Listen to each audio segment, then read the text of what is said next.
Volkswagen has announced that nearly 1.2 million of its vehicles sold in the UK are fitted with the software behind the emissions scandal.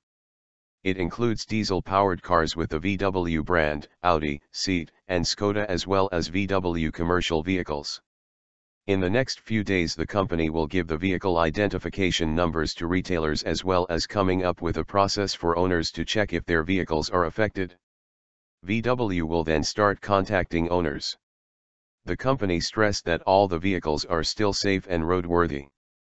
VW plans to present its plans for resolving the problems with the affected vehicles to regulators next month.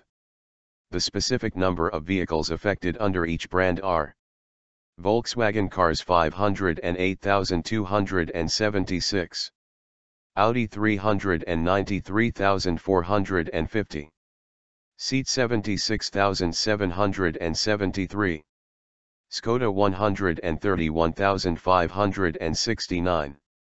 VW commercial vehicles 79,838. Total 1,189,906. The emissions scandal began in the US when regulators discovered that certain vehicles made by Volkswagen were fitted with software that would make their diesel engines operate differently when they sensed that the car was being tested. It meant that the vehicles emitted considerably more pollutants in real-world driving conditions than they had in testing.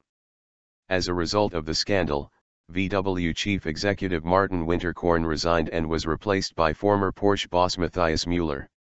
The carmaker has so far set aside Euro 6.5 billion to cover the costs of the scandal. It has said that 11 million vehicles worldwide are affected, of which 500,000 were in the US. Also on Wednesday, the company has been giving details of the number of vehicles affected in other countries. In France 984,064 vehicles were affected. In the Czech Republic, where the Skoda brand began, Transport Minister Dan Tok said 148,000 vehicles were involved, of which 101,000 were Skodas.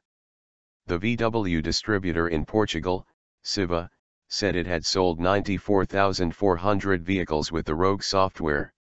It means the UK is the second most affected country so far, behind Germany, where 2.8 million vehicles will have to be recalled.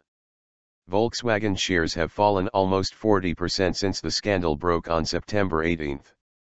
The company is facing legal action around the world. On Tuesday, the UK law firm Lee wrote to VW saying it had been approached by hundreds of people who own vehicles manufactured by Volkswagen and its subsidiaries.